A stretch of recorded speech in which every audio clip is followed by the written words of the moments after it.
Welcome to this video of the Angenieux 25-250mm T3.7 lens. If you're just here for the physical look at the lens and a bit of a rundown, a show and tell of the physical object of the lens, you can skip to this time code on screen now. There's also chapter markers, so if you want to jump around in the test footage, you can do so with those chapter markers, either embedded in the timeline or in the description of this video.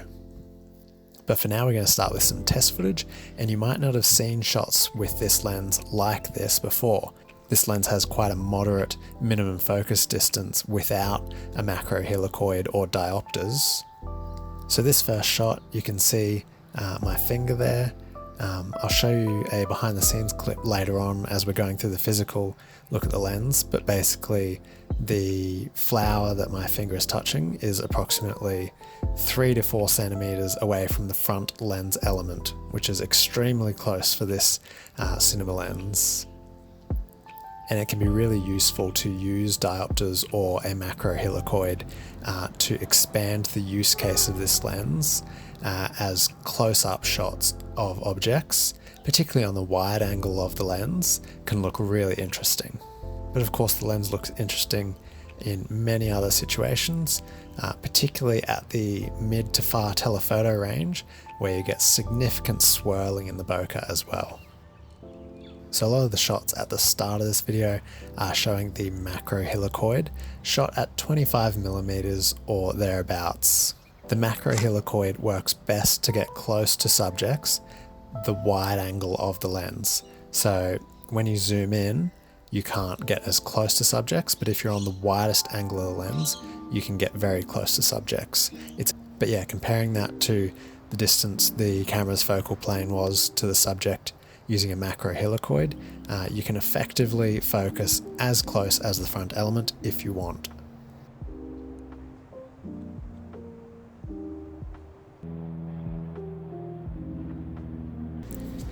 These next shots are not using the macro helicoid, they're just using it as a simple pass-through adapter with no macro dialed in.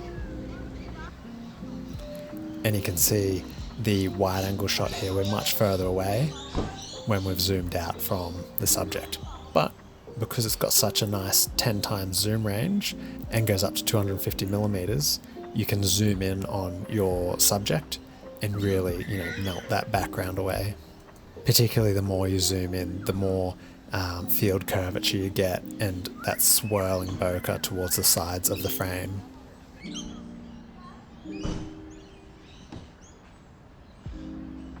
Here we're using the macro helicoid again, getting some close focus, looking up towards the sky with a flower. And this is back at normal focusing distances and showing you the parfocal nature of the zoom. We're able to zoom in and out on this flower, and without losing focus, the focus plane doesn't change.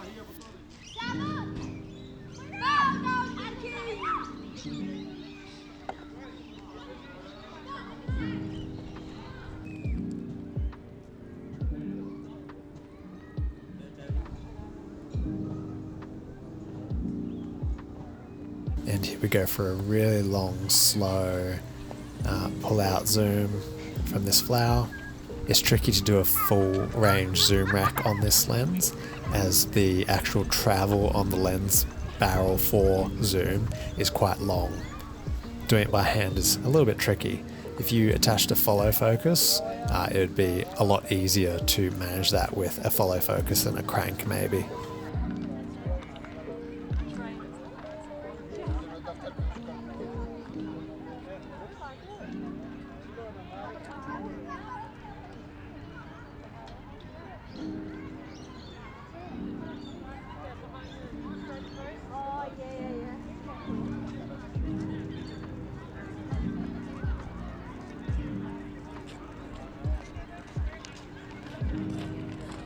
You can see here at minimum focus distances with, afternoon golden hour light, you can get some really nice painterly backgrounds. Very expressive bokeh.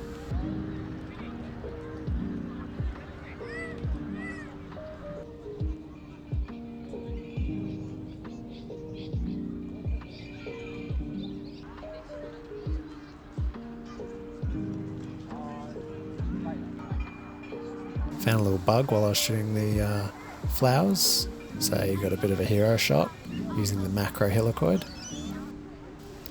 This lens is quite a low contrast lens, but you can see here shooting an S-Log3 and then just putting a 709 conversion LUT and adding a bit more contrast in, you can still get that really contrasty look while retaining all the sort of different gradations of tone within the image.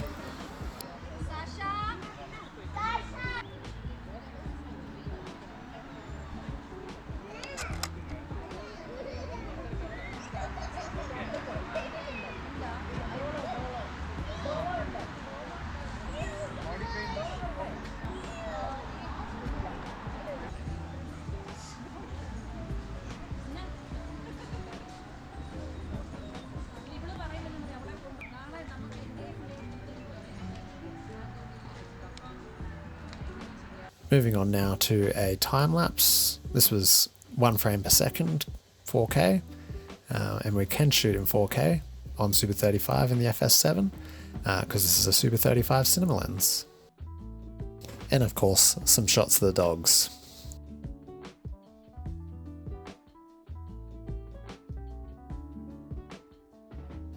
This lens has a really long focus throw.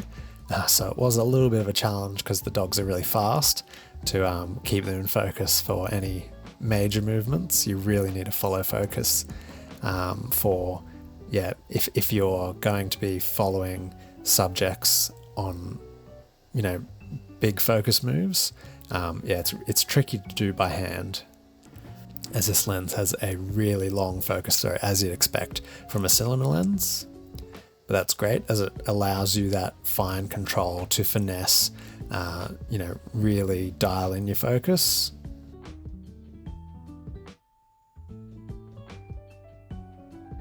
As you can see from those garden shots and the shots of the dogs, it can render quite a lot of detail, nowhere near as, a clinical modern lens, but that's sort of not what this lens is for. This is a vintage lens with a lot of expressive character.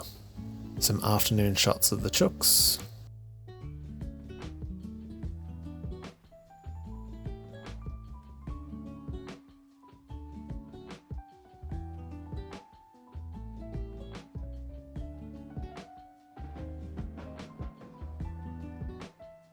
So even on the feathers you can see nice detail.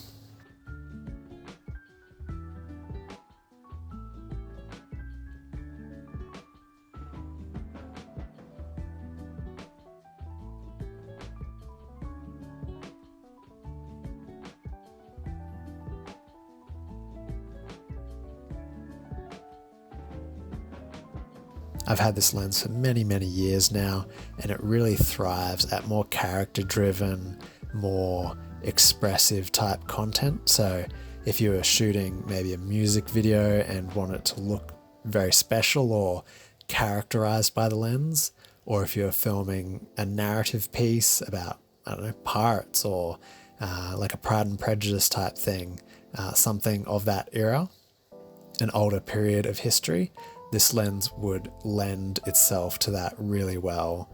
Or it would be perfect for anything modern where character and complexity in a lens and expressive flaring would be sought after.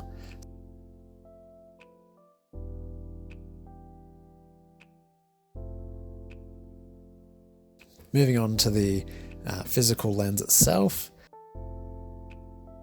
This is a French cinema zoom lens, and it is a parfocal cinema zoom lens, meaning that once you focus on something, you can zoom in and out, and that focal plane will remain the same.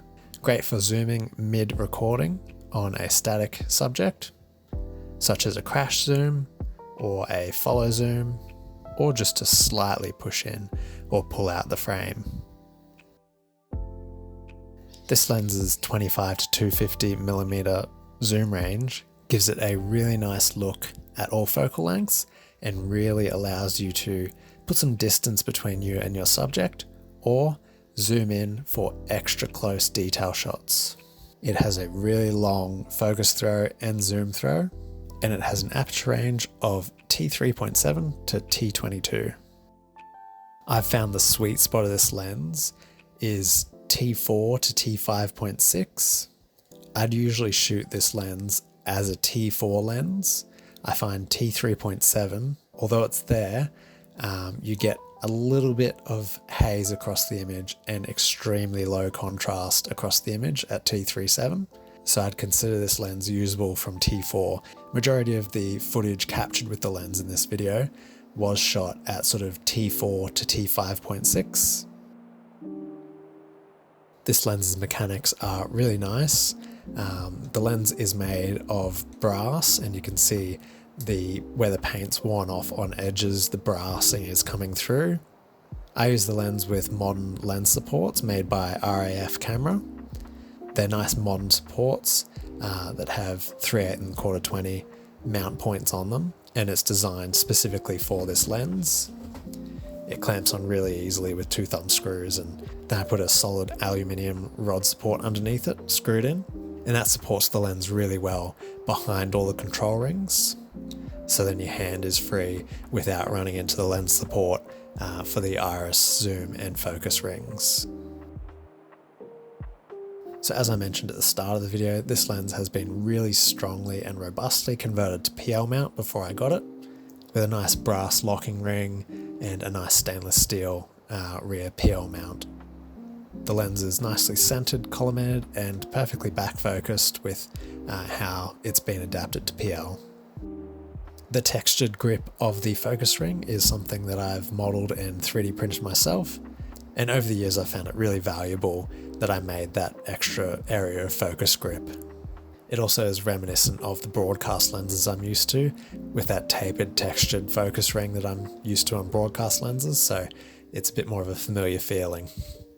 A lot of people do combine this lens with a follow focus though, due to the extremely long focus throw of the lens. I'll throw some footage up on screen now so you can see the flower that I shot at the start of this video, and then you can see in the vertical clip next to it just how close the lens was while using that macro ring.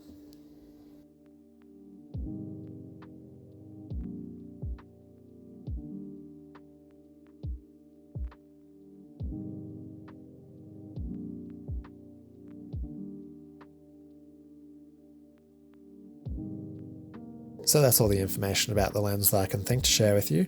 If you've got any questions, drop them down below. I have had the lens for a really, really long time, so I've got quite used to using it. Otherwise, if you can like the video, helps get the video out to more people. Also, I make these videos pretty sporadically, so if you want to see more videos like this, hit subscribe and consider hitting the bell icon so that you don't miss out on future videos. If you do want to see more like this, hitting the bell icon gives you notifications when I post a new video. Until next time, I'll see you then.